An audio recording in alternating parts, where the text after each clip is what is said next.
Okey. So hari ini kita akan belajar tentang penyediaan buku tunai. Macam mana kita nak menyediakan buku tunai. Okey.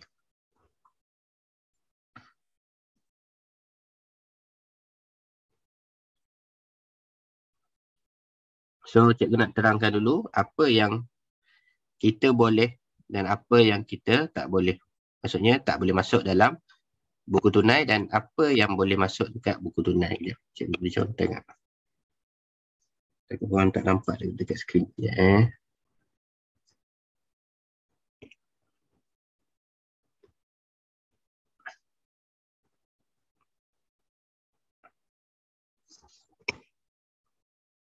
Okey. So apa yang boleh dan apa yang tak boleh kita masukkan dalam buku tunai. Okey. Segala urus niaga, segala bentuk urus niaga.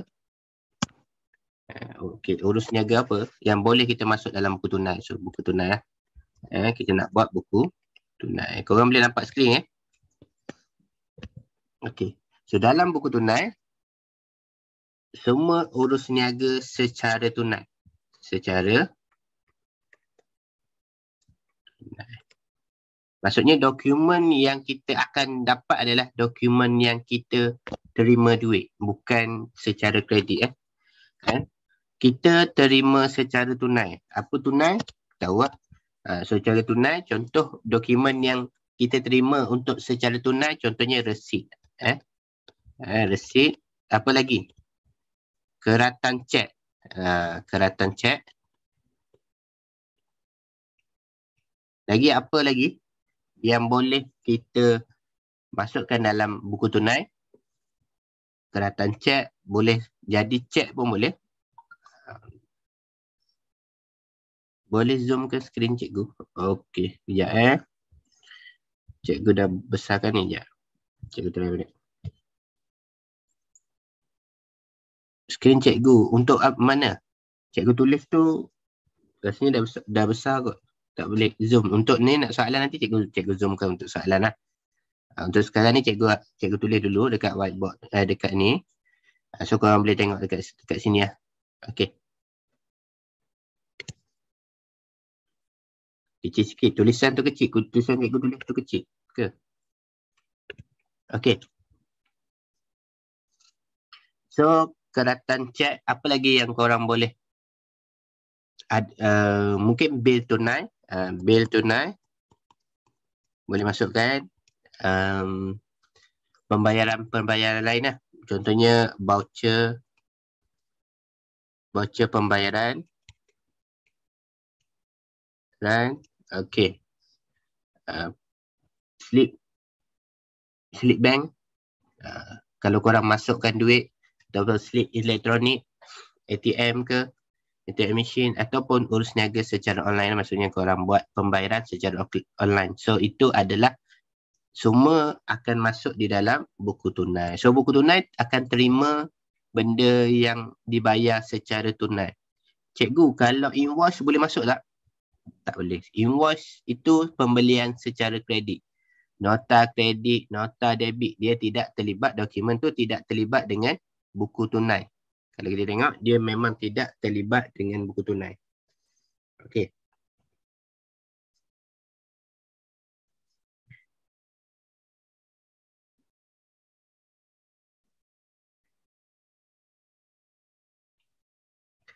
So itu dokumen yang boleh masuk dan tak boleh masuk dalam buku tunai. Okey, secara ringkas lah. So korang boleh rujuk lagi buku teks. So sekiranya ada beberapa dokumen yang cikgu tak sebut lah, yang cikgu mungkin tak ingat. Tapi urusan dia mesti secara tunai. So dia tak boleh secara kredit. Secara hutang tidak termasuk dalam buku tunai. Okey. So kita akan tengok kejap Okay.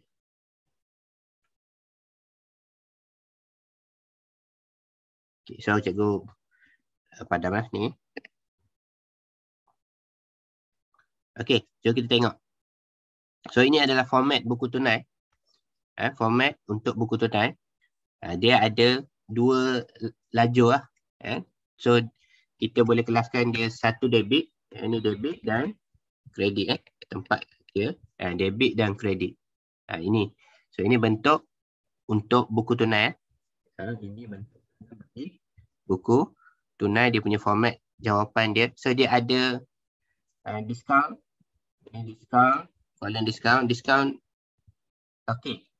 So korang kena faham dekat buku tunai ada satu duit masuk dan satu duit keluar. So debit ni duit masuk lah. Debit ni duit masuk. Untuk kredit duit keluar. Rasanya semua tahulah fungsi dia. Tapi fungsi duit keluar duit masuk ni bukan untuk selain daripada buku tunai. Hanya buku tunai saja kita guna untuk fungsi dia duit masuk dan duit keluar. Sebab ada student banyak keliru tentang buat penyata akaun perdagangan. Cikgu, duit masuk kredit lah. Dia nak tentukan duit masuk, debit kredit tu dengan duit masuk dengan duit keluar. Tak sama. Hanya dalam buku tunai saja kita menggunakan kaedah duit masuk debit, duit keluar kredit. Kalau untuk dokumen ataupun kita buat topik-topik yang lain, dia ada perbezaan sedikit tentang duit keluar dan duit masuk. Okey. Baik.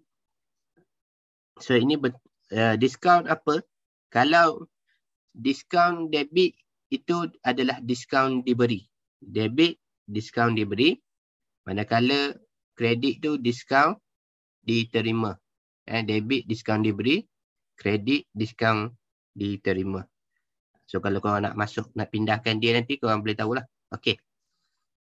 Boleh Boleh faham yang tu? Ada persoalan tentang format dia? Tak tahulah macam mana, tak pernah buat. Okey. So untuk lebih kita faham, kita akan buat soalan dia. Kita akan buat sama-sama. Kita akan buat soalan. Okay.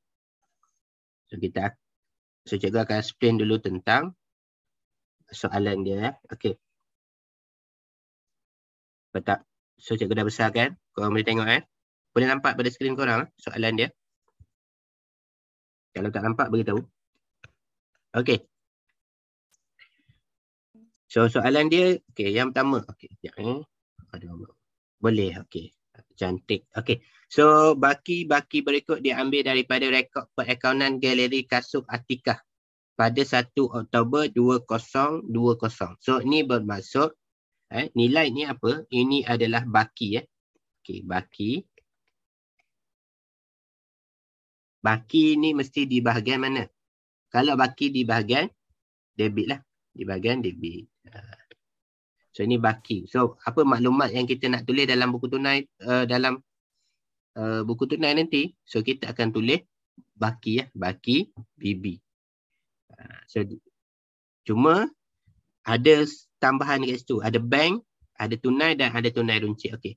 Tunai runcit tidak terlibat di dalam buku tunai. Walaupun dia ada tiga-tiga, sebab soalan ni dia ada, kalau korang baca soalan yang cikgu bagi semalam tu, dia ada dua, iaitu kena buat buku tunai dan buku tunai runcit. So bagi soalan ni buku tunai runcit tidak termasuk dalam buku tunai. Dia masuk dalam buku tunai runcit lah. So baki tu ada dua je lah. Buku tunai akan ambil baki bank dan baki tunai sahaja. Okay. So baki, kalau overdraft bank, baki kredit. Baki di sebelah kredit. Tadi cikgu dah tunjuk belah kredit. So overdraft bank. So siapa tak tahu apa itu overdraft bank? Overdraft bank ni apa? Kita pemilik syarikat, kita memilih akaun tu. Kita bukan buat pinjaman. Dalam akaun tu kalau kita buka satu akaun semasa, dia dapat kebenaran untuk mengeluarkan lebih daripada had simpanan dia. Contoh simpanan ada 5,000, dia boleh keluarkan duit tu sehingga 10,000. Bermaksud 5,000 tu adalah overdraft bank lah. Dan dia sama bentuk seperti pinjaman. Cuma pinjaman tidak perlu, maksudnya overdraft ni tidak perlu melakukan isi borang, nak kena apply, minta kelulusan. Tak, pinjaman kena buat kelulusan. Itu pinjaman lah. So dia boleh keluarkan. Cuma dia ada had lah pengeluaran untuk overdraft bank tu. So overdraft bank ni ada pembayaran juga. Pembayaran faedah dia. So lebih tinggi lah. Kadar faedah overdraft bank lebih tinggi daripada pinjaman kalau lambat. Kalau esok kita buat overdraft, minggu depan kita dah masukkan balik duit tu, mungkin kadar faedah dia lebih rendah lah. Okay. So kenapa dia jadi kredit? Sebab kita berhutang dengan bank lah. Kita berhutang dengan bank. So kita kena mengembalikan nilai tu balik, barulah akaun kita akan jadi debit balik. Okay. Nilai pinjaman yang overdraft tadi lah. Okay. Boleh faham Ada soalan boleh tanya. Okey, urus niaga berikut berlaku sepanjang bulan Oktober 2020. Okey. Okey, so yang pertama adalah menerima cek daripada ketua juruwang untuk rekrutmen tunai runcit. Okey. Ada kaitan tak dengan buku tunai? Untuk soalan pertama, 1 Oktober ni ada kaitan tak dengan buku tunai? Yes, ada. Kenapa? Ketua juruwang ni dia ambil duit daripada mana? Daripada akaun bank. Nampak ni, cek. So dekat buku tunai kita akan masuk dekat, kita nak tulis apa? Kita boleh tulis, boleh tunai runcit, boleh. So butiran dia sebagai tunai runcit. So kita nak masuk di sebelah mana? Ini cikgu kata duit keluar. Ini memang dia masuk dekat buku tunai. Tapi dia adalah duit keluar daripada akaun bank. So, untuk urus niaga ni, kita tulis buku tunai secara kredit. Butiran ni korang boleh ambil tunai runcit. Okey. Boleh faham? Okey.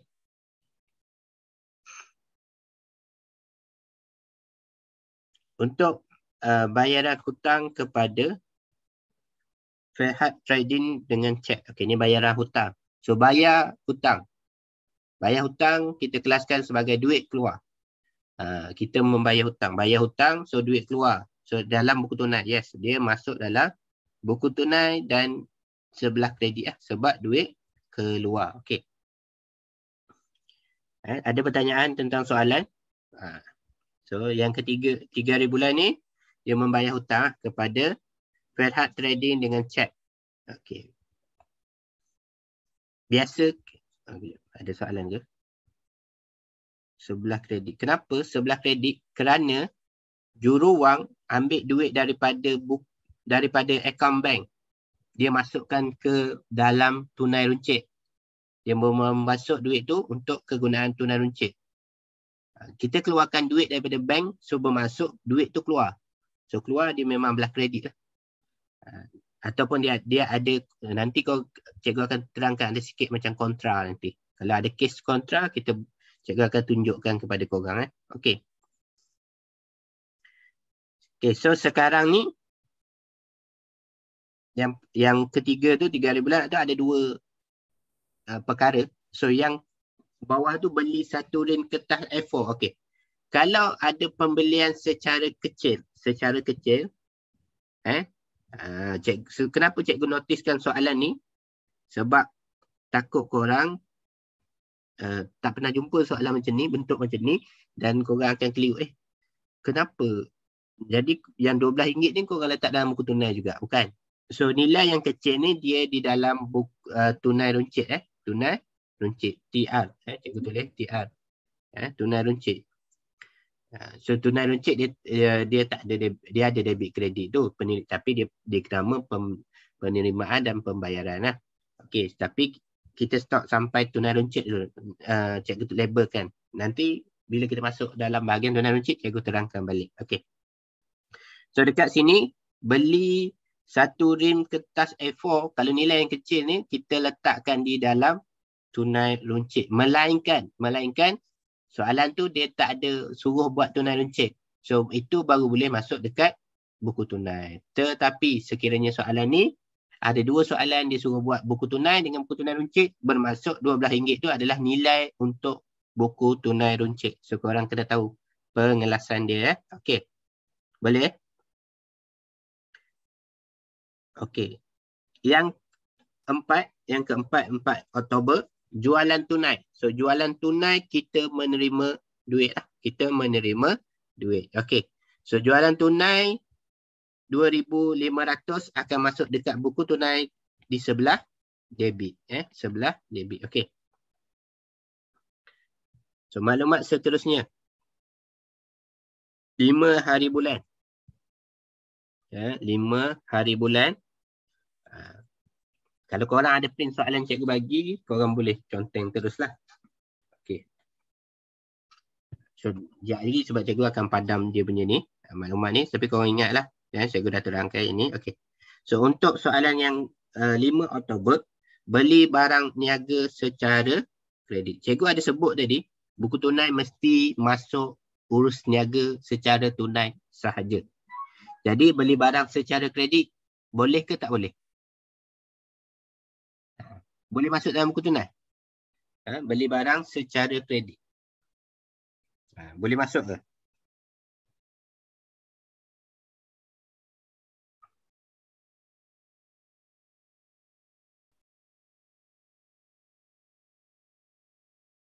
Boleh masuk ke tak boleh masuk? Siapa boleh bagi? Tak boleh. So tak boleh. Maksudnya kita tak boleh letak dekat mana-mana. So terus potong. Kalau dapat soalan yang macam ni, kita terus potong. Maksudnya dia tidak ada kaitan. Melainkan dia membayar hutang. Atau membayar pembelian yang secara kredit itu dia buat pembayaran. Itu baru termasuk. Itu baru termasuk. Okey. Baik. So kita dah sampai ke 5 hari bulan tu. Pembelian secara kredit tidak boleh dimasukkan kerana urus niaga secara kredit tidak ada kaitan dengan urus niaga secara tunai. So tak masuk dalam buku tunai. Okey. Baik.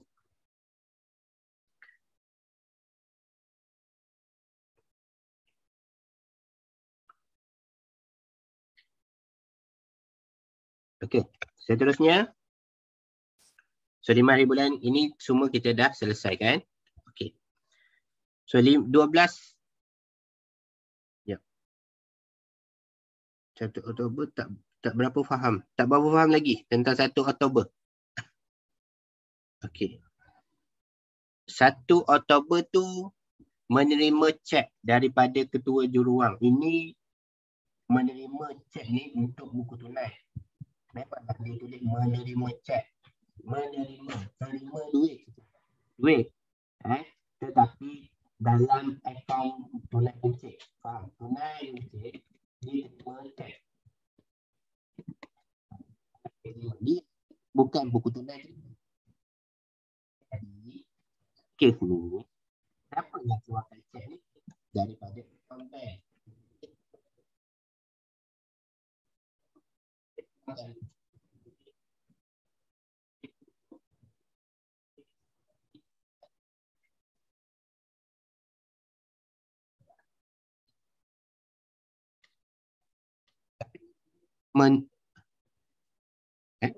Suara cikgu sekat-sekat. Sekejap Sekarang sekat-sekat ke? Daripada tadi ke baru sekat-sekat? Tak dengar. Sekejap Baru je. Okey, sekarang dah okey. Boleh dengar jelas? Okey. So untuk cek tadi. So cikgu terangkan balik Untuk menerima cek daripada ketua jururawang tu, okey. Yang terima duit tu bukan buku tunai. Yang menerima duit tu adalah daripada siapa? Daripada kita lah, syarikat ataupun daripada akaun bank kepada tunai runcit. Duit tu ditransfer. Contoh kita ambil duit daripada akaun bank kita. Kita pergi ATM, kita ambil duit, kita keluarkan, kita gunakan untuk pembelanjaan harian kita. Jadi duit daripada akaun bank tu telah keluar. Bila keluar, so kita masukkan di sebelah kredit lah. Itu je. Walaupun dia tulis menerima wang, menerima cek tu daripada siapa? Daripada akaun bank kita lah. Kepada tunai runcit. So yang menerima duit, yang masuk duit adalah buku tunai runcit. Manakala bank kita keluar duit. Itu. Boleh? Boleh faham Clear Kalau tak faham lagi terang. Okey. Sekarang okey. Cikgu. Ya? Rekrutmen tu apa? Rekrutmen ni dia lebih kurang macam, cikgu tak berapa tahu tentang maknanya. Cuma maksudnya dia masukkan duit tu untuk kegunaan buku tunai runcit lah. Rekrutmen macam memberi, dia bagi kegunaan. Kan ada syarikat dia keluarkan duit, okey, ni untuk kegunaan office, duit tu. So dia keluarkan. Itu masuk dia lah. Maksudnya duit tu adalah untuk akaun tunai runcit tadi. Tapi makna secara istilah ni cikgu tak pastilah makna dia. Nanti cikgu check balik. Okey. Boleh faham pasal tu? Boleh ke? Okey. So korang dekat situ agak pening sikit sebab dia menerima cek kan, nampak macam apa ni menerima cek, cikgu cakap lah ni. Sebab terima cek tu dekat buku tunai runcit, bukan buku tunai. Okey. Boleh So cikgu sambung ke soalan 12. Okey. Beli bunga hiasan pejabat. Okey. So benda-benda yang harga yang kecil macam ni kan. So ini biasanya dia akan masuk dekat buku tunai runcit. Pembelian secara kecil. Sebab tu kita bagi duit dekat office untuk kegunaan pejabat je. Nak beli Milo ke, nak beli makanan sikit-sikit dekat office tu adalah untuk kegunaan buku tunai runcit lah. So dalam buku tunai kita tak masukkan nilai yang 12 ni, dia masuk dalam buku tunai runcit. Okey. Tunai di bank card. Okey, ini berbeza sikit. So ini adalah catatan kontra. Dia akan jadi kontra. Korang tahu kontra apa? Maksudnya dia akan ada di dua belah. Satu debit, satu kredit. Okey. So cikgu akan terangkan kepada korang dalam masalah ni. Okey. Tunai tu duit siapa? Tunai tu adalah duit kita. Duit yang daripada cash, orang beli barang dengan kita. Okey. So tunai ni. Tunai ni duit kita lah. Yang 4,000 tu. Okay. Takkan kita nak pegang 4,000 tu bawa ke mana sahaja kan untuk perniagaan kita. Jadi duit tu kita buat ke mana, kita akan masuk ke dalam akaun. Okey. So bagi akaun bank bertambah. Bank bertambah. So duit bertambah, akaun bank bertambah, dia akan jadi debit, betul tak? Manakala tunai. Jadi tunai 4,000 ada duit kat tangan kita. Kita masukkan dalam akaun bank. Jadi duit daripada tunai berkurang. Bila berkurang, kita namakan duit keluar. So duit keluar, berkurang, duit keluar, dia kredit. Macam tu. So akan ada di dua bahagian, debit dan kredit nanti. Nanti cikgu tunjukkan. Macam mana duit keluar dan duit masuk tersebut. Okey.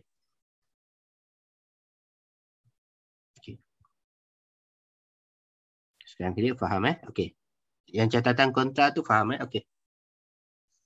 Tak apa, kalau tak faham nanti kita tengok dalam bila kita menyediakan buku tunai. Okey. 14. Nilai-nilai yang kecil, kalau cikgu listkan nilai-nilai yang kecil ni, biasanya cikgu tulis terus. Buku tunai runcit, ni tunai runcit. So tak kacau lah. Nanti buku tunai runcit, kita baru selesaikan soalan tu pula. So cikgu dah asingkan siap-siap lah. Okey. So 14 kita dah tentukan dia sebagai buku tunai runcit. 18, ambil barang niaga untuk tujuan promosi. Adakah dia terlibat dengan buku tunai? Siapa tahu yang ni? So mengambil barang niaga secara promosi, untuk tujuan promosi lah. Tak boleh, betul. Dia tak boleh masuk dalam buku tunai sebab dia ambil barang niaga. Dia ambil barang niaga. Dia ambilan, betul. Tapi jangan fikir ambilan saja, sebab ambilan boleh ambilan tunai kalau dia ambil duit.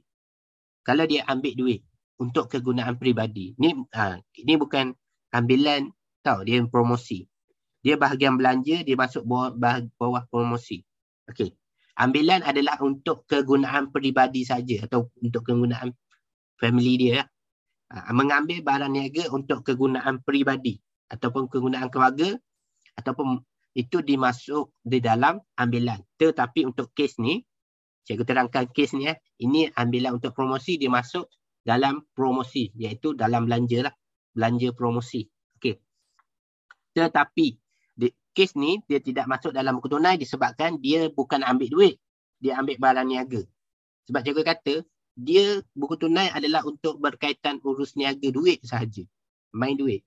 So kalau tak ada main duit, so tak terlibat lah. Okey. Boleh faham? Ada soalan untuk yang 18 tu? Okey. Untuk 22 hari bulan. Jualan barang niaga secara kredit pun tidak termasuk. Pun tidak termasuk. Okey. Jualan barang niaga secara kredit kepada kedai Liana. Dia jual secara kredit. Sebut saja kredit, tidak terlibat. So, bawah ni tidak ada pelibatan lah. Tidak ada pelibatan. Okey. So, kita dah habis lah. So, tak terlibat. Kenapa tak terlibat? Sebab secara kredit. Okey. Okey. So, cikgu akan mula buat untuk buku tunai. Sekejap.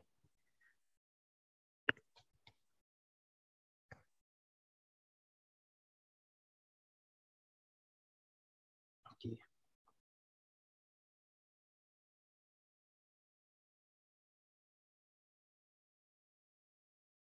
Kalau kecil kau nampak ke tak nampak? Sebab cikgu nak tampakkan dua gambar ni.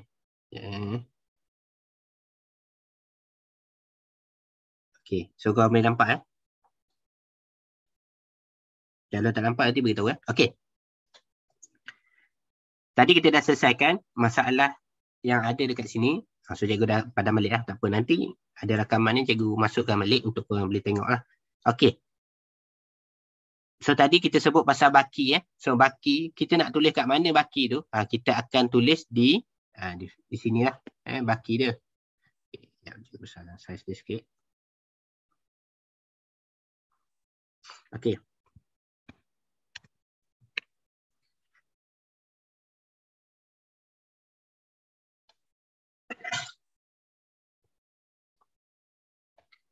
So kita tengok tadi ada baki. So baki tu pada 1 Oktober So korang boleh tulis, tak kisahlah kalau korang nak mulakan tulis RM kat sini.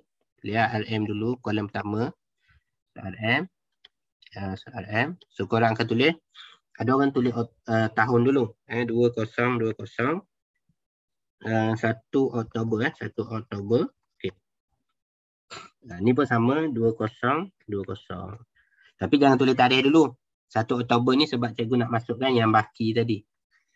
So tulis maklumat ni kita tulis baki BB Dekat tunai kita tulis 3,200. Tengok betul-betul kolom dia. Dan bank korang 18,500. Ini cara masuk lah. Okey. Baik. So untuk soalan pertama 1 Oktober yang cikgu kata di bahagian kredit. So Oktober 1 bahagian kredit.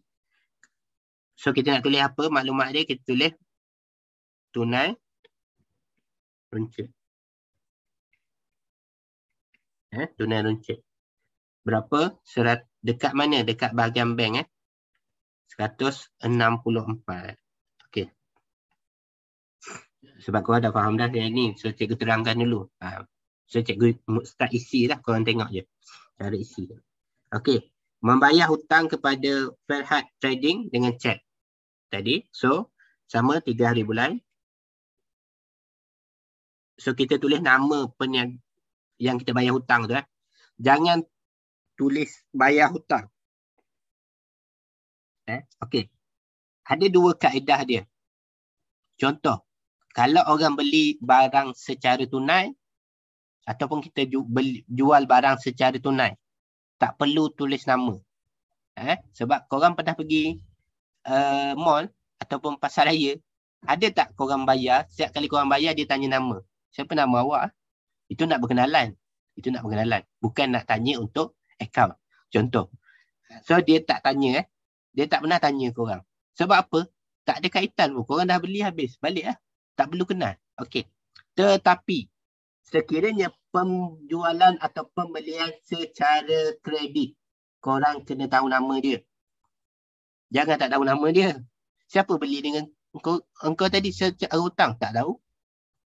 Habis macam mana kita nak tuntut hutang? So, kenapa dekat pembelian secara kredit kena tahu nama? Sebab kita nak tagih hutang ataupun nak bayar hutang. Mestilah kita tahu nama dia. Kalau kita tak tahu nama dia, macam mana kita nak berurusan untuk kutip hutang? Tetapi untuk urus niaga secara tunai tak apa. Tak ada masalah. Tak payah nama.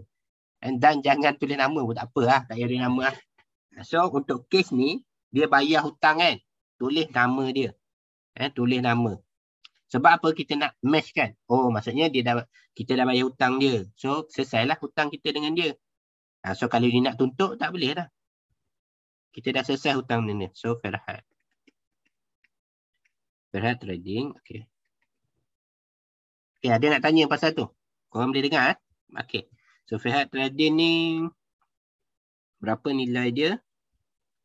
3,000 dengan cek So, 3,400. Okay. So, ada persoalan tak? Pasal tulis nama ke tak tulis nama? Okay. Nanti cikgu tunjuk. Okay.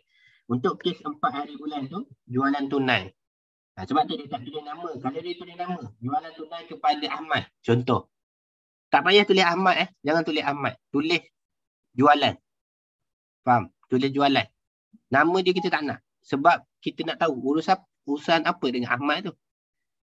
Okay. So, jualan pada 4 hari bulan. So, kita tulis jualan lah. Maklumat dia jualan. Kalau nak tulis jualan tunai pun tak ada masalah.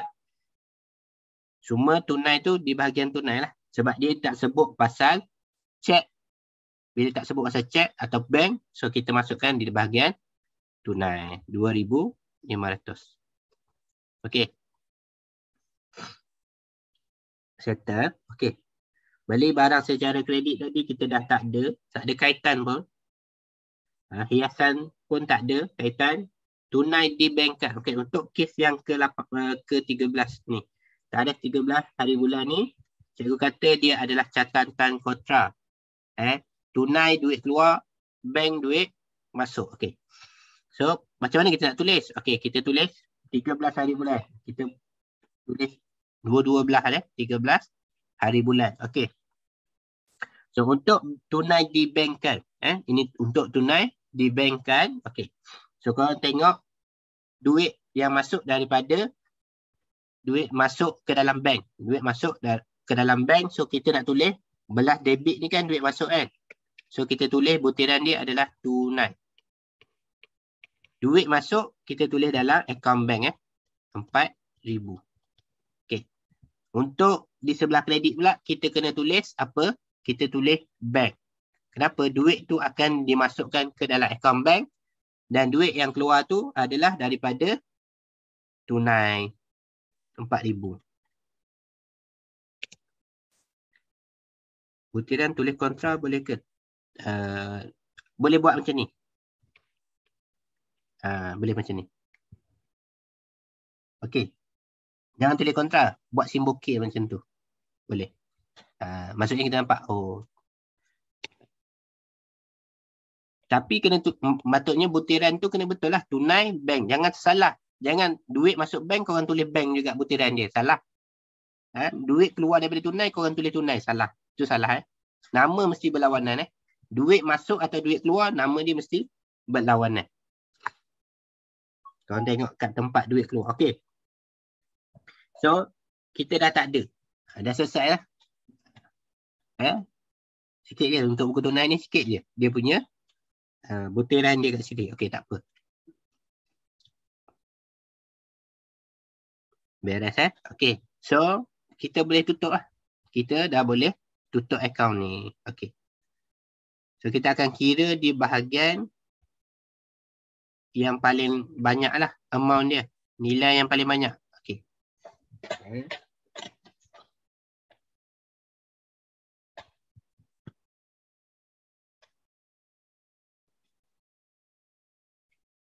Okey.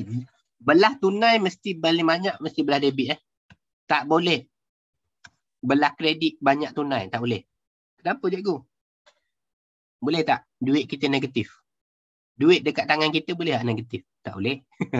Tak boleh. So sebab tu buku tunai mesti sentiasa belah debit lebih besar daripada sebelah kredit. Untuk bank tak apa. Untuk bank tak ada masalah sebab dia ada overdraft bank. Untuk tunai tak boleh.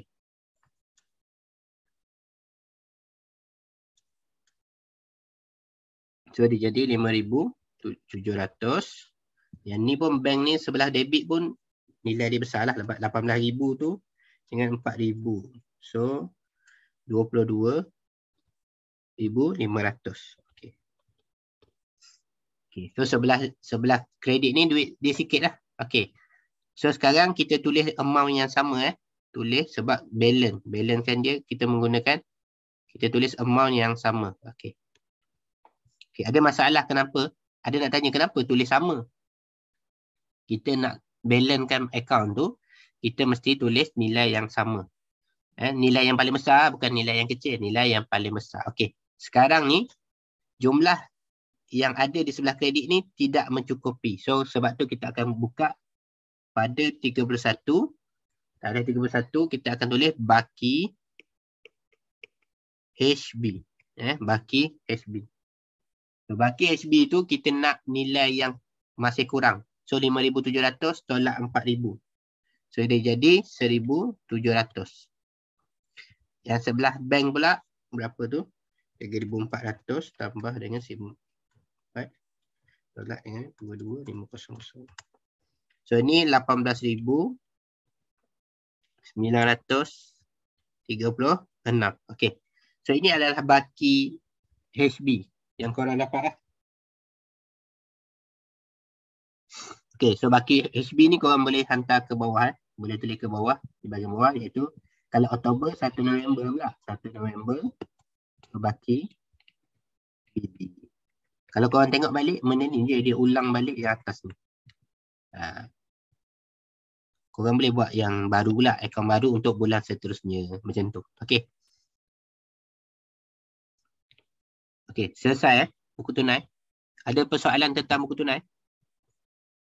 Ada nak tanya? Ada? Tak ada? Okey. Sikit korang ada. Okey. Beres? Tak ada sebarang soalan? Faris pun okey. Senang je buku tunai. Buku tunai senang. Okey. Tak apa, cikgu ada satu lagi soalan tentang buku tunai tu. So kita akan buat kejap lagi. Okey. So kalau korang nak screenshot ini, boleh. Korang boleh screenshot. Okey.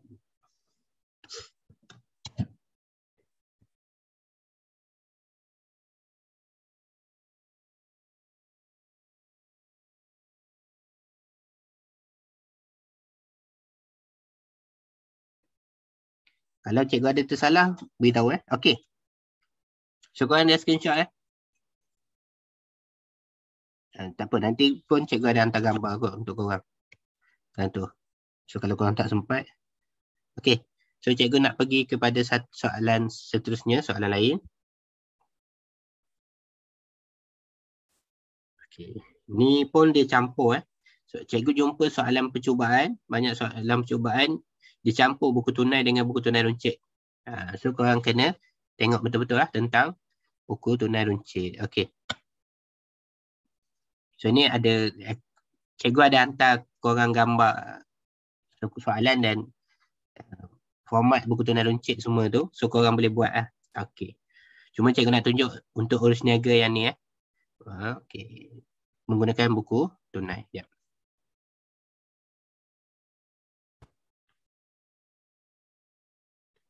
So soalan ni lebih banyak So mungkin boleh korang tanya lagi kalau soalan dia lain. So korang boleh tanya lagi.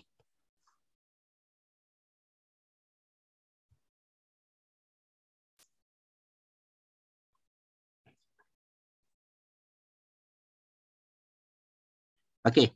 So korang boleh nampak soalan ni Korang boleh nampak? Boleh Ke kecil sangat?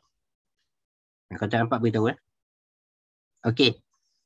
So untuk soalan yang kedua ni, the 5 elektrik senang berhad ialah pembekal barang elektrik di bandar Bukit Payung, Marang. So urus niaga berikut berlaku sepanjang April 2019. Okey. So dia ada yang terawal tu pada 1 hari bulan, dia tak asal dia letak terus kat sini. Dia adalah baki. Baki. BB lah. Baki BB. Tunai di tangan, tunai di bank. Okey. Okey, itu yang biasalah. Mestilah sebelah debit lah. Sebelah debit. Okey.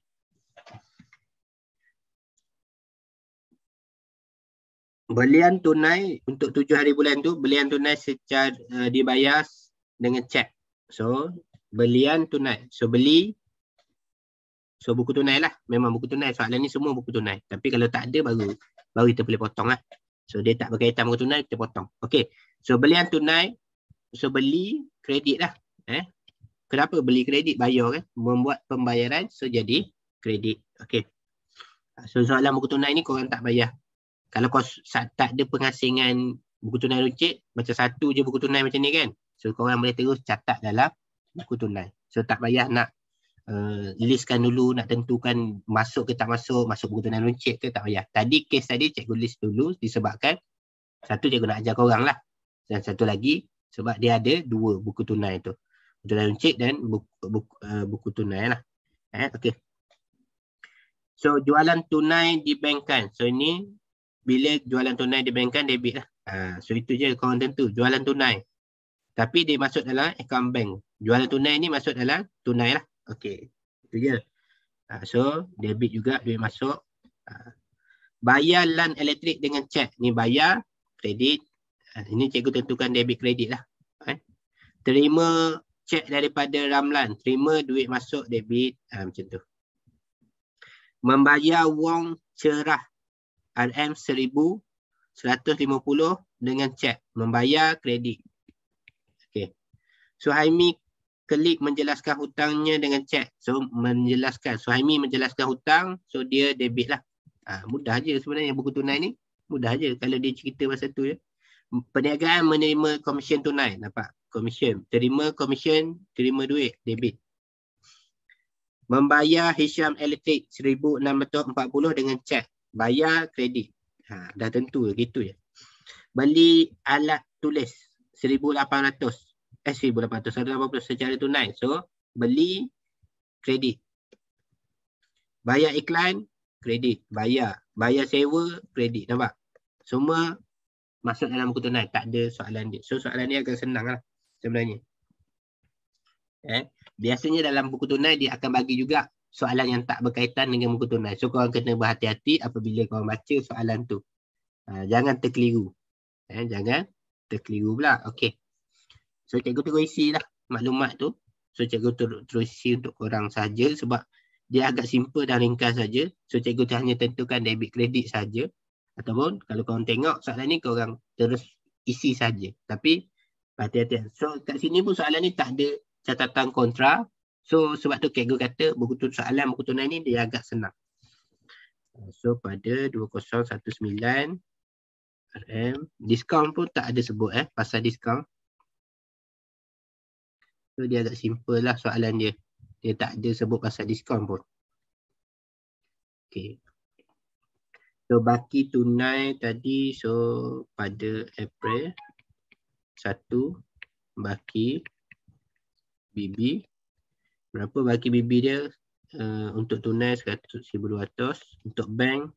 Jangan buat asing-asing Buat sekali je masuk. Jangan tulis baki BB tunai. Baki BB satu lagi bank. Tak payah. Sekali je. Okey. Belian tunai. So 2019. 7 hari bulan. Belian tunai. So kita nak tulis apa? Kita tulis belian lah. Belian. Macam ni Kak, beli secara tunai tulis belian ke atau jualan je? Tak payah tulis nama orang tu 3,500. Okey. Jualan tunai, so 9 hari bulan. Jualan tunai, jualan. Dengan bank 9,884. Jualan tunai satu lagi pada 10 hari bulan. Jualan juga. Di bahagian tunai 450. Bayar lan elektrik. Okay, so bayar bulan kredit 12 hari bulan. So bayar kita tulis lan elektrik. Tulis nama Ini kalau bayar hutang orang kena tulis nama. Dengan cek 1,160. Okay. Dah settle 17 terima cek. Terima duit masuk. So daripada Ramlan. So biasanya kalau terima cek macam ni dia bayar hutang Dia bayar hutang dia. Orang bayar hutang pada kita. So kita tulis maklumat dia, nama dia lah. Membayar wang cerah. So bayar wang cerah 19. So kita tulis nama dia. Wang cerah. Dengan cek Dengan cek 1250. Okey. Ada soalan nak tanya? Dia sendiri agak ringkas je. Tak ada korang nak tanya berkaitan tajuk ni ke tajuk lain ke, apa yang korang kurang faham, korang boleh tanya. Okey. Suhaimi Klip. Suhaimi Klip menjelaskan hutang dia. So terima duit lah 21. Tulis nama So kejap lagi cikgu akan masuk dekat tunai runcit sikit Kita akan buat yang soalan tadi tu, kita akan buat untuk tunai runcit bila hutang.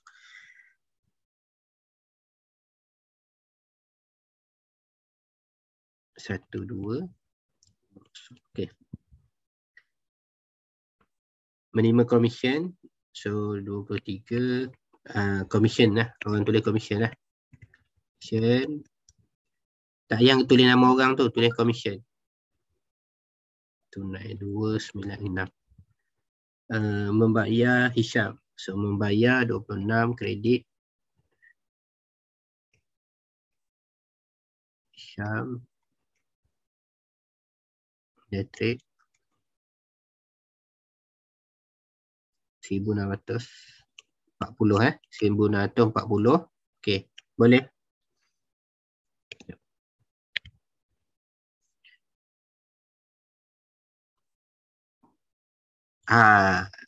Korang confuse pasal komisen.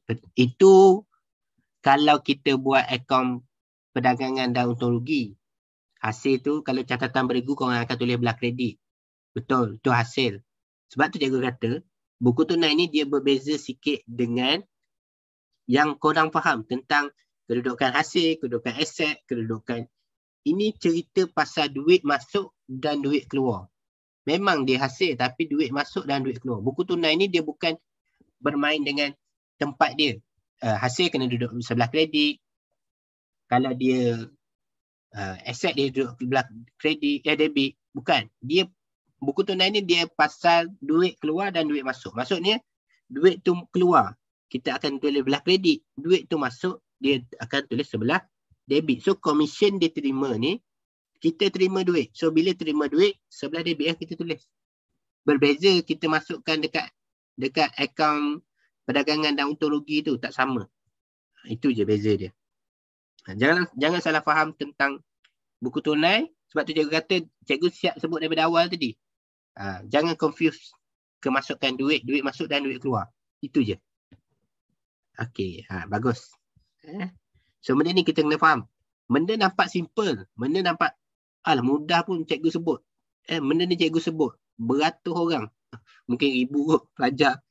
Masih lagi terkeliru tentang duit masuk, duit keluar dan juga perbezaan akaun. Okey, hasil mesti kredit, belanja mesti debit, macam tu.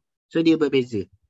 So sebab tu cikgu sebut secara berulang Korang jangan jemu sebab itu adalah persoalan kan, susah. So akaun bukan susah, tapi dia agak rumit untuk kita kelaskan dia. Tapi kalau kita dah faham duit masuk, duit keluar, debit kredit, so mudah untuk kita buat akaun ni sebenarnya. So kena ada strategi lah. Nanti kita belajar pula strategi nak jawab soalan, ambil masa. Korang biasanya exam tak cukup masa. Jadi perlukan masa yang Bukan, korang tak perlu masa tambahan. Korang perlu manage cara jawab untuk dapat masa yang cukup. Okay. Beli alat tulis secara tunai. So beli. So 28 alat tulis secara tunai 360. Bayar iklan. So iklan lah 29 iklan. 300. Beli alat tulis 80 tadi.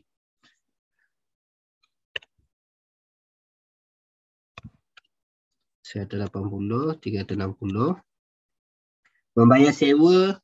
So 30 hari bulan tu sewa 550. Okey. Selesai. Selesai. Dah habis. Okey. So boleh tutup. So korang boleh kira mana belah yang paling banyak. Macam dia sebut, tunai mesti sebelah debit lah. Paling besar. So korang kira terus sebelah debit tu 450 tambah dengan, so dapat 1946. Cikgu rasa bank pun sebelah debit kot banyak. 684 820 tambah 150. So 12,000. Cikgu letak kalau salah cikgu dapat balik 54. Okey. So yang sebelah debit, sebelah kredit 180 tambah 360 tambah 5. Itu cikgu akan tulis nilai yang ni, cikgu akan tulis ke bahagian bawah ni. Nanti padam balik. So 3500 tambah 1960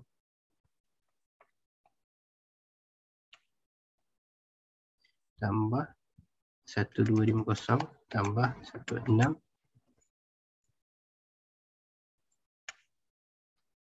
So jadi 8,000. 350. Sebab cikgu nak buat pengiraan. So April 30 je kan, April. So 30, tak payah tulis pun tarikh pun tak apa. Sebab dah ada tarikh kat atas, so korang tulis baki HB. So tolak lah. 1946 tolak 1040. 1090, so jadi 856.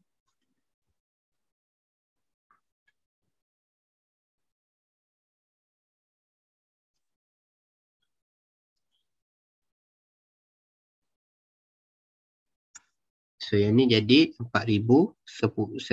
Okey, boleh? Ada soalan nak tanya? So macam tu lah. So cikgu isi yang nilai yang betul ni kat sebelah sini lah sama. Nilai dia mesti sama. Nilai yang paling besar di antara dua-dua belah.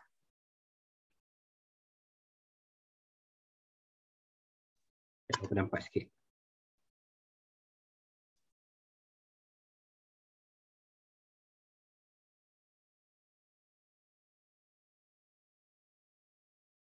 Okey, boleh?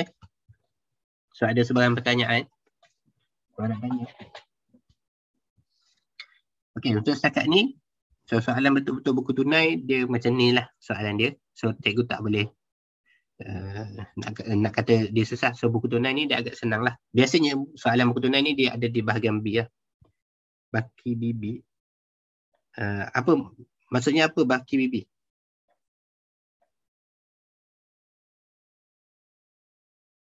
Cikgu tak faham kenapa, apa yang baki bibi.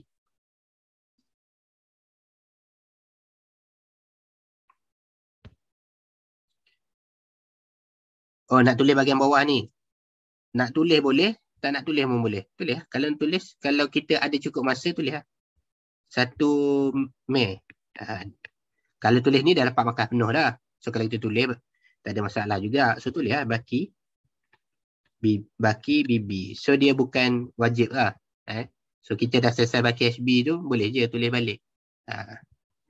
Sebab dia nak sambung ke bulan-bulan depan tu. Untuk resmat. So betul lah tu. So baki ni kita boleh tulis je lah. Kalau tak nak tulis pun, cikgu tak sempat masa lah tulis. Tak payah tulis lah. Jimat masa contoh. Kalau ada masa lebih, tulis lah. Tak ada masalah. Macam tu je. So korang nak kena praktikkan menjawab soalan mengikut masa. Sekarang kalau korang tak test jawab dengan ikut masa, ada banyak masalah. Nanti korang jawab exam, banyak habiskan masa dan sebab kita banyak berfikir kan. So nanti cikgu akan ajar korang macam mana korang boleh managekan satu-satu soalan tu dengan masa dia. So kalau soalan betul macam ni, cikgu rasa dalam 10 minit pun tak sampai. Dalam 10 minit pun tak sampai. So korang kena buat dalam masa 10 minit lah. Kalau korang tak pernah cuba, korang kena cuba. Buat 10 minit.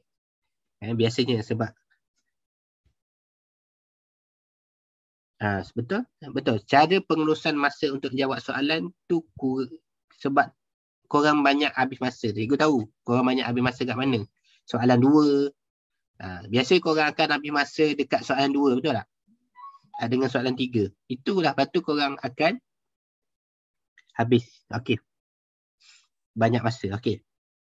Nanti cikgu terangkan sikit macam mana korang nak menguruskan masa ketika menjawab soalan. Cikgu dah ambil gambar soalan ni tadi. Tak apalah. Okey. So cikgu claim. Cikgu kejap lagi. Okey. So cikgu cerita sikit lah untuk korang. Secara ringkas untuk jawab soalan sebenarnya. Berapa masa exam? 2.5 jam kan? Betul? Okey. Korang mesti peruntukkan soalan 1 tu berat sekejap je lah. Soalan 2 dengan soalan 3 lah. Biasa pelajar sangkut di soalan 2 dan soalan 3. Masa yang diperuntukkan soalan 2 dalam masa 40 minit kot. Lebih kurang. Soalan 3 pun lebih kurang 40 minit ataupun kurang sikit 30 minit. Okay. Berapa dah ni? Lebih lah. Korang 2 jam 2.5 jam. Okay. So soalan di bahagian B tu, korang kena jawab 3 soalan kan? Betul tak? 3 soalan. So 10 minit. Okay. 40 tambah 40 tambah 30.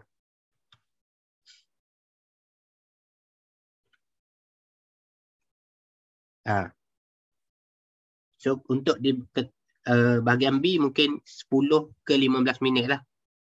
So bahagian B soalan dia 10 hingga 15 minit untuk satu soalan. Kalau boleh, ini exam, bukan kira pandai. Dia tak kira pandai lah. Maksudnya soalan 1 pun lebih kurang lah 5 ke 10 minit je. Sebab dia ayat kan. So korang fikir kejap je. So korang kena sedia 5 ke 10 minit lah. Cikgu rasa cukup lah. Kalau lebih masa boleh lah. Biasa pelajar sangkut kat sini 1 jam. Sampai 1.5 jam pun ada. Cikgu, alamak. Baru sudah buat tengok jam. Ada sejam lagi. Nak kejar soalan 3. Okey. Tak apa, nanti kita buat sama-sama untuk ni. Untuk next class, so korang kena masuk. So cikgu akan ajar cara nak jawab kertas 2. Cara nak jawab soalan nombor 2 dan kita jawab soalan dia. Untuk ni untuk minggu depan tu cikgu akan ajar secara ambilkan tunggal dulu. So kalau korang terlepas peluang ni, rugi lah. So cikgu akan ajar cara korang nak manage masa dalam menjawab soalan di kertas 2. Ramai orang sangkut di kertas 2 ni sayalah lebih sejam. Kalau cikgu buat kelas tuition tu 2 jam kelas tu tak habis ke soalan ni. Kalau bincang. Jadi kita kena ada pengurusan masa lah. Okey. Korang nak jawab exam kan, SPM kan. Korang bahagian B jangan pilih soalan yang susah. Aku terror soalan ni. Kita kena tengok. Buat pilihan. Apa pilihan korang? Pilihan. Macam mana pilihan? Mungkin korang boleh ambil 2 soalan yang susah sikit dan 2 soalan yang senang. Senang tu maksudnya kurang kerja. Macam tadi, kalau cikgu akan ambil buku tunai. Lagi, yang share. Share tu senang. Bukan senang saja tapi ringkas. Tajuk share. Itu 2 soalan ni Kalau ada, korang wajib jawab. Yang lain adalah pilihan yang lain yang korang rasa boleh jawab. Contoh itu antara soalan yang sedang yang korang boleh pilih nak jawab. So barulah jimat masa. Belanja wang tunai. Belanja wang tunai lama tak? Belanja wang tunai 3 table kan. Buat 3 kolom. Korang nak naikkan baki ke atas. Boleh? Tapi boleh korang boleh jawab belanja wang tunai dekat pilihan 15 minit. Maksudnya korang kena pilih soalan yang korang boleh jawab dalam masa 15 minit dan yang lain kurang daripada 15 minit, 10 minit, 10 minit macam tu. So baru ada anggaran. Kalau masa dekat sini ada lebih, barulah korang boleh top up dekat soalan nombor 2 dengan soalan nombor 3 ni. Itu je. Akaun yuran boleh ke? Tengok kepada soalan dia. Boleh, tak ada masalah. Akaun yuran pun boleh. Tapi tengoklah kalau akaun yuran tu dekat soalan nombor 3, memang wajib jawab. Memang wajib jawab. Akaun yuran kadang-kadang soalan nombor 3. Bergantung. Tahun lepas dia tak ada akaun yuran, tak silap cikgu. Sebab assignment tahun lepas, dalam assignment dia orang buat akaun yuran, perniagaan ataupun yuran lah, kelab. So tahun lepas tak ada akaun yuran untuk SPM.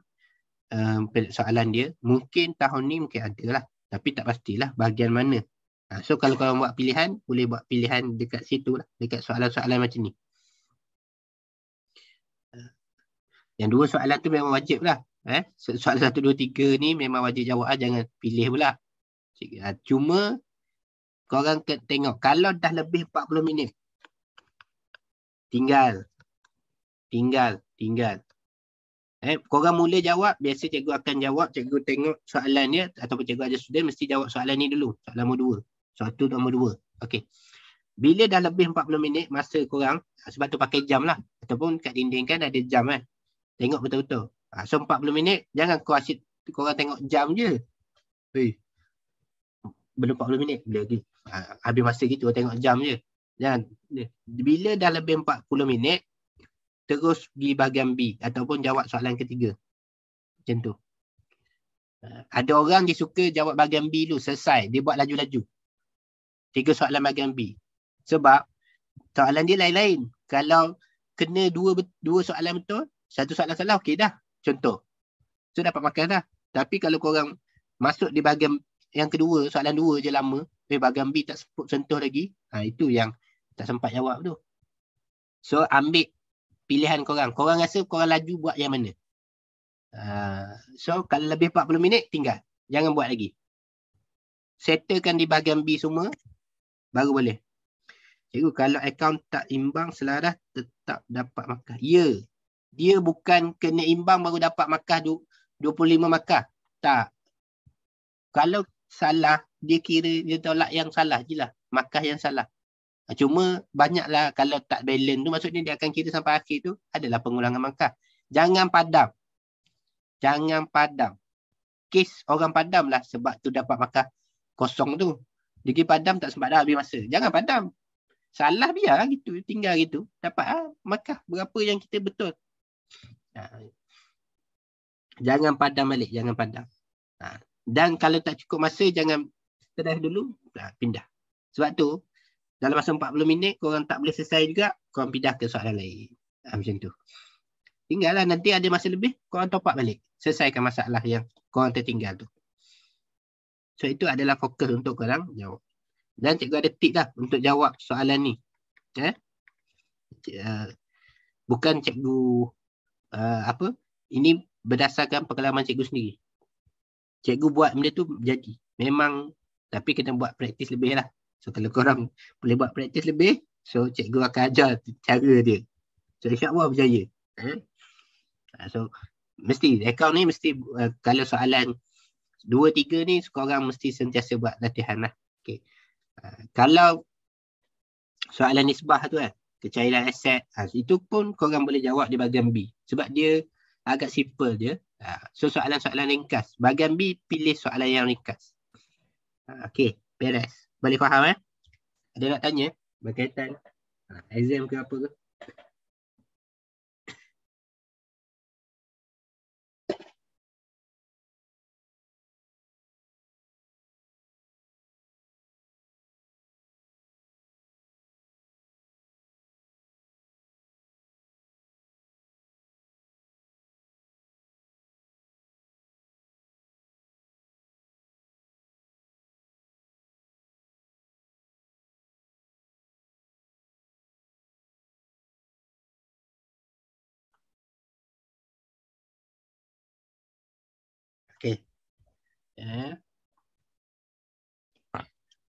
Ni jom cikgu nak tunjuk sikit tentang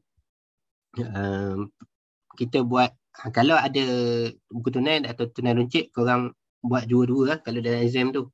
So itu antara tajuk yang mudah untuk korang buat. Okay. So last lah kita buat tentang buku tunai runcit sikit daripada soalan yang kita buat tadi lah. Kenapa ni? Okay. Okay, soalan yang kita buat tadi kat sini.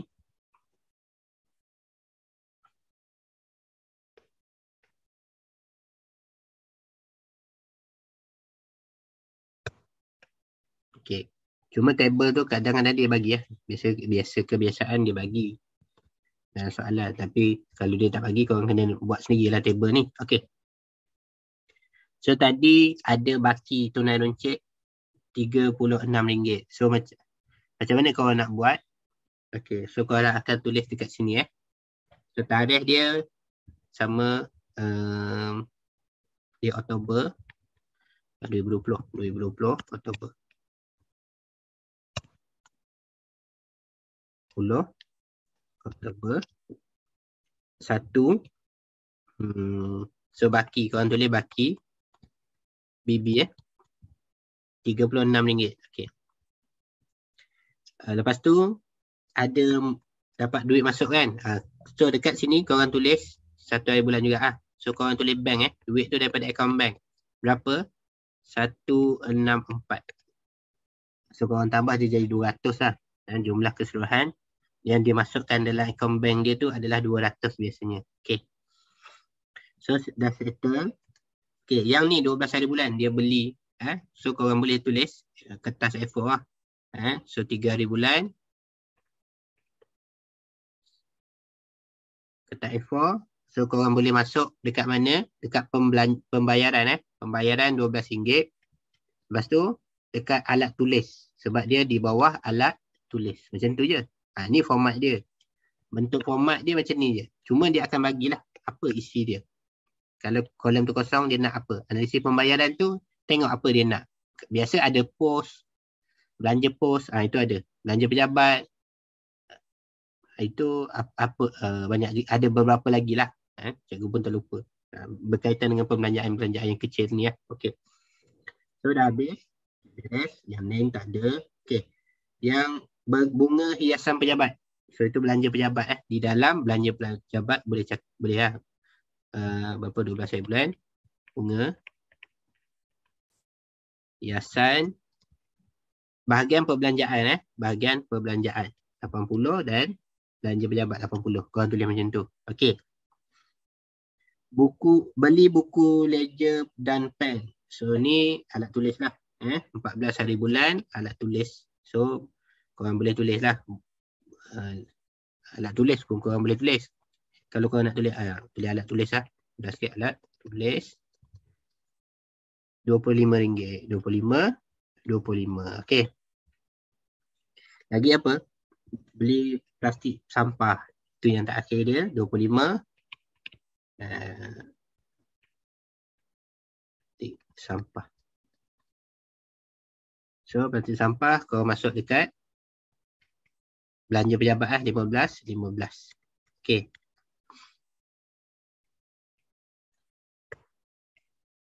Aduh mak. 25, 15. Okey, beres. Okay. Ada selesai. Cuma nak kena buat dia punya ni. So kita boleh tutup lah.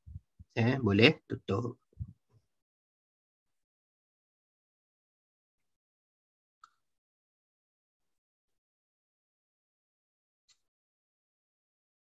Cuma dia akan ada juga baki. So yang ni 200. Dekat ni 200. Okey, so korang akan tulis 31 baki HB lah. Baki HB. So kat sini ada 200 lah. So tolak lah dengan jumlah perbelanjaan yang kita buat tu. 12 berapa jumlah dia? RM12, 80, 25, 15. So 130. So 130 kena tolak dengan 200 So jadi 68. Okay, so ni baki SB 68. Okay. So yang ni pun korang boleh totalkan dia punya nilai dia sekali. 12 tambah 25. So buku tunai runcit senang je. Macam tu je. 80, 95 itu. Okay, settle. So, tapi kalau korang nak masuk ke bulan seterusnya, korang boleh tulis 1 November. Okay, baki BB. Korang tulis 68. Lepas tu korang tulis bank. Berapa dia nak tambah? Jumlah yang kurang daripada 200. So, 200 tolak dengan 68. So, dapat 132 macam tu. So, dapat 200 nilai dia. Dapat nilai dia 200. Ini. So, biasanya buku tunai runcit ni amount dia mesti sama. Setiap bulan dia akan bagi 200. Ada syarikat dia bagi 300. Habis 300 minta. Berapa yang tak cukup? Bukan minta 300. Ada baki lebih. Berapa yang kurang tu kita minta. Itu je. Ada persoalan nak tanya pasal buku tunai runcit?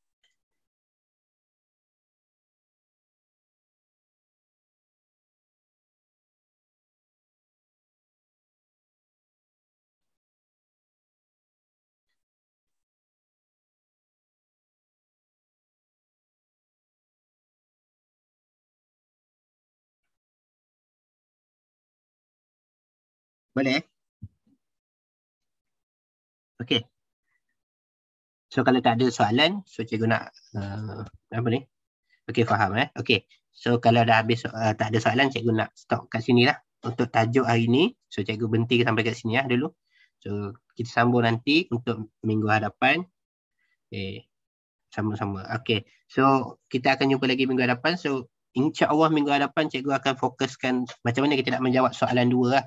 Tapi untuk tajuk tingkatan 2 itu, iaitu milikan tunggal. Mungkin untuk next time, cikgu akan ajar lagi tentang untuk perkongsian pula. Penyata. Soalan ni mesti dalam bentuk penyata lah. Tapi kadang-kadang dia bertukar. Dengan soalan 2 dengan soalan 3 tu kadang-kadang bertukar. Tapi tak ada masalah. Hampir sama je dia punya soalan dia. Okey. So untuk hari ini saja kita sampai ke sini lah. So kita jumpa lagi. So sekian saja. Assalamualaikum dan selamat bercuti lah untuk korang cuti sekolah kan. So jumpa lagi minggu depan. So sekian saja. Bye.